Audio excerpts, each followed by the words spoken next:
आम आदमी पार्टी के प्रदर्शन के ऐलान पर दिल्ली पुलिस अलर्ट पर है। पंजाब हरियाणा बॉर्डर पर दिल्ली पुलिस की बैरिकेडिंग, सिंघू बॉर्डर पर भी पुलिस अर्धसैनिक बल के 400 जवान तैनात किए गए हैं। देखिए, आम आदमी पार्टी प्रदर्शन करेगी क्योंकि आपको याद होगा मेयर चुनाव को लेकर आम आदमी पार्टी लगातार धांधली के आरोप लगा रही है।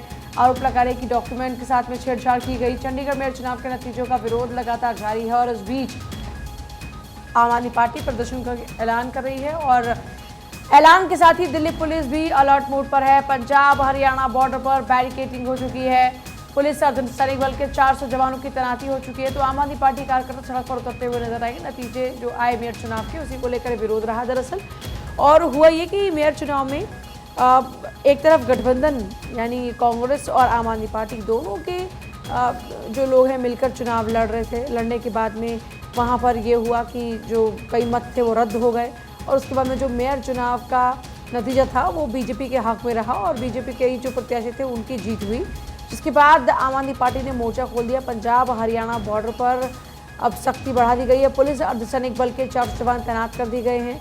चंडीगढ़ मेयर चुनाव के नतीजों का विरोध आम आदमी पार्टी कर रही है। ऐसे में आम आदमी पार्टी के इसी प्रदर्शन को देखते हुए दिल्ली पुलिस भी अलर्ट पर है। अगली खबर का रुख करते हैं। पीएम मोदी की अध्यक्षता में कैबिनेट ने कई महत्वपूर्ण फैसले किए हैं। Animal husbandry infra development fund को 3 साल का एक्सटेंशन मिला है। आपको बता दें कि 29,610 करोड़ प्रावधान है AHIDF का। वहीं भारत और यूनाइटेड अरब एमिरेट्स संधि को मंजूर किया गया है। विदेशी निवेश की बात करें तो विदेशी निवेश और ओवरसीज डायरेक्ट इन्वेस्टमेंट को बढ़ावा इससे मिलेगा। 2009 से 15 के बीच में डोमेस्टिक गैस सप्लाई के मार्केटिंग मार्जिन्स को मंजूर किया गया है। अंत्योदय अन्न योजना के तहत चीनी पर सब्सिडी को 2 साल के लिए बढ़ाया गया। 18 लाख परिवारों को यहां पर लाभ मिलेगा और अपैरल एक्सपोर्ट पर टैक्स रिबेट को 2026 तक बढ़ाया गया है। भारत के गारमेंट एक्सपोर्ट को सहारा यहां पर प्रीति मिलेगा कुल मिलाकर। और आगे बढ़ते हैं, बात शेयर बाजार की कर लेते हैं। बजट की घोषणा से बाजार बेअसर रहा। इंफ्रा खर्च से बाजार को मिलेगी मजबूती। रियल एस्टेट सुधरेगा। जुलाई के पूर्ण बजट में स्पष्ट होगी तस्वीर। थोड़ा इंतजार करना होगा। छोटे शहरों में बढ़ेगी हाउसिंग प्रोजेक्ट। तो इस बजट का कैसा कैसा असर शेयर बाजार में पड़ रहा है, ये बताते हुए आयुषी। बिल्कुल, और चलिए इसी के साथ आगे बढ़ेंगे। आपको बता दें, इकोनॉमी बूस्टर लक्षद्वीप में होगा भारी निवेश। 1208 द्वीप भी चमकेंगे। अध्यात्म से पर्यटन पर फोकस। सालाना 30% तक ग्रोथ संभव है। पर्यटन विकास के लिए राज्यों को ब्याज मुक्त कर्ज। देश का 60% पर्यटन अब आध्यात्मिक रहेगा, यानी कि अब स्पिरिचुअल टूरिज्म बढ़ता हुआ नज़र आ रहा है, जिससे प्रॉफिट भी काफ़ी ज़्यादा होने वाला है। अब इकोनॉमी बूस्टर की अगर यहाँ पर बात करें तो लक्षद्वीप में भारी निवेश किया जाएगा। सालाना 30% तक ग्रोथ संभव बताई जा रही है। घरेलू पर्यटन को बढ़ावा देने के लिए लक्षद्वीप समेत अन्य द्वीपों पर समुद्री संपर्क, ढांचागत विकास सुविधाएं विकसित की जाएंगी। वैश्विक ब्रांडिंग को बढ़ावा दिया जाएगा और इसके लिए राज्यों को दीर्घावधि का ब्याज मुक्त ऋण मिलेगा। ऐतिहासिक और सांस्कृतिक स्थलों के विकास के साथ साथ आध्यात्मिक पर्यटन को बढ़ावा देने के लिए संपर्क सुविधा का विस्तार रहेगा। लक्षद्वीप के विकास का ऐलान ऐसे वक्त में हुआ है जब मालदीव में भारत विरोधी सरकार काबिज हुई है और केंद्र ने इस बजट में मालदीव की मदद भी 22% घटा दी है, जो जानकारी मिल रही है। ऐतिहासिक सांस्कृतिक स्थलों का भी विकास होगा। तो देखिए, डेवलप क्योंकि अब किया जाएगा। इस बीच जब आपने देखा कि भारत और मालदीव के बीच का जो गतिरोध है वो शुरू हुआ और उसके बाद में अभी लक्षद्वीप को लगातार प्रमोट किया जा रहा है और न सिर्फ प्रमोट किया जा रहा है बल्कि वहाँ पर जो बेहतर व्यवस्था की जा सकती है उसको भी स्थापित करने के लिए प्रयास शुरू हो चुके हैं ऑलमोस्ट। और इसीलिए माना जा रहा है कि लक्षद्वीप समेत अन्य द्वीपों पर समुद्री संपर्क जगह और ढांचागत विकास सुविधाएं विकसित की जाएंगी, जो जानकारी मिल रही है।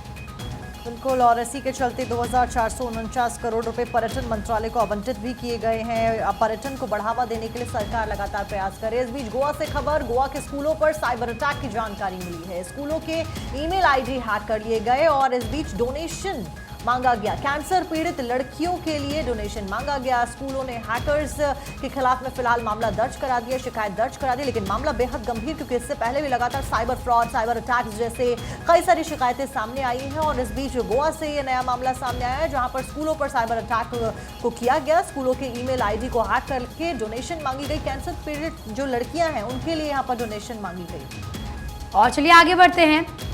सीएम की पत्नी पर आचार संहिता उल्लंघन का आरोप लगा है। प्रमोद सावंत की पत्नी सुलक्षणा ने यह आरोप नकार दिए हैं। चीफ मेट्रोपॉलिटन मजिस्ट्रेट के सामने सुलक्षणा पेश हुई।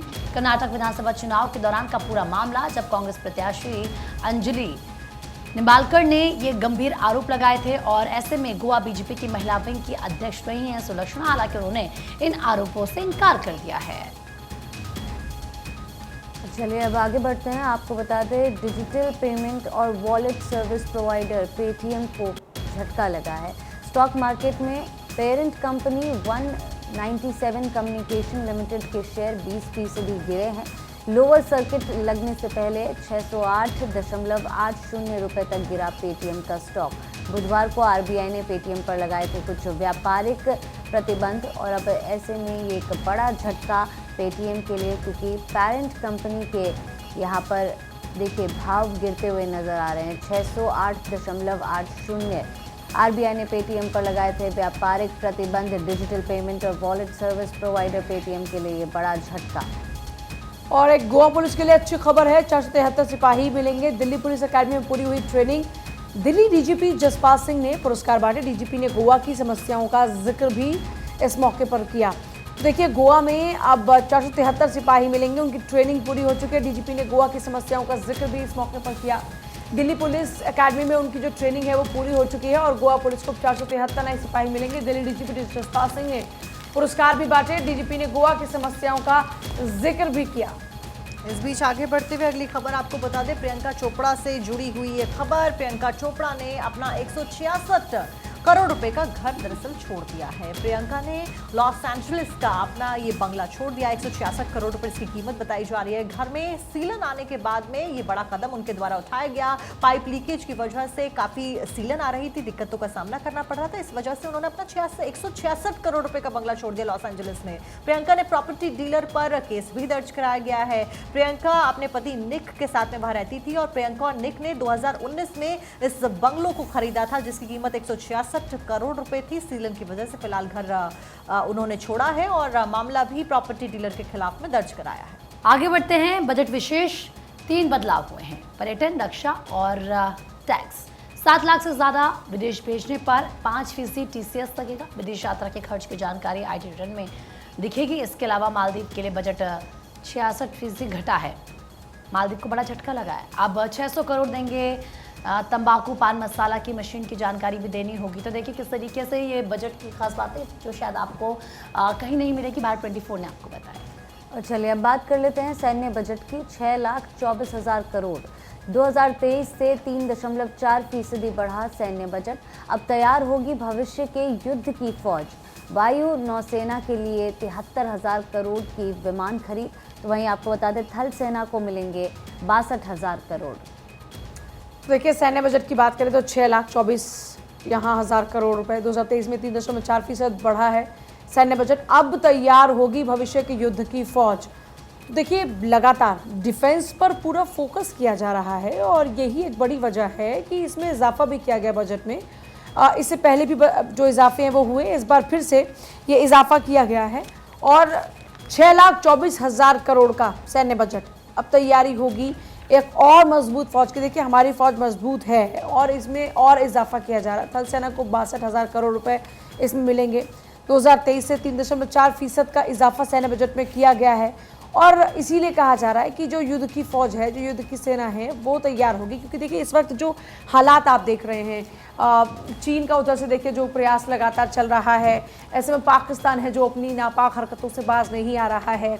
तो दुश्मन को मुंह तोड़ जवाब देने के लिए सेना को और सशक्त और मजबूत किया जा रहा है। एक तरफ जहाँ उनको जो इक्विपमेंट्स है वो दिए जा रहे हैं जो कि एडवांस टेक्नोलॉजी से लेस हैं, इसके साथ ही उनकी और भी जो मूलभूत सुविधाएं उनको दी जानी चाहिए वो मिल रही हैं।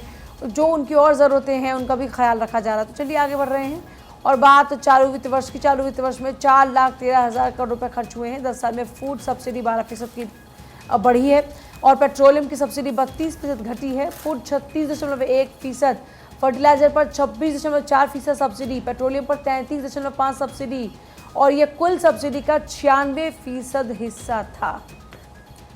तो देखिए चालू वित्त वर्ष में 4,13,000 करोड़ रुपए खर्च, ये कुल सब्सिडी का जो परसेंटेज है उसको भी हमने बताया। 10 साल में फूड सब्सिडी जो है वो 12% बढ़ गई है, पेट्रोलियम की सब्सिडी 32% घटी है और फूड 36.1%, फर्टिलाइजर पर 26.4% की सब्सिडी, पेट्रोलियम पर जो है वो सब्सिडी 33.5% की है और ये कुल सब्सिडी का 96% हिस्सा था।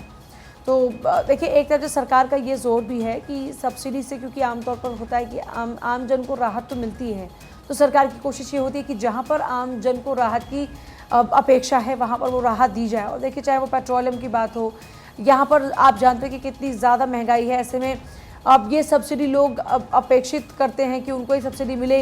अब फूड सब्सिडी की बात करते हैं तो वहाँ पर भी लोग एक्सपेक्ट करते हैं कि ये उनको मिले, क्योंकि आप जान रहे हैं कि हर किसी के पास उतना पैसा नहीं है। तो ऐसे में जन जन का ख्याल रखने की जिम्मेदारी सरकार की होती है।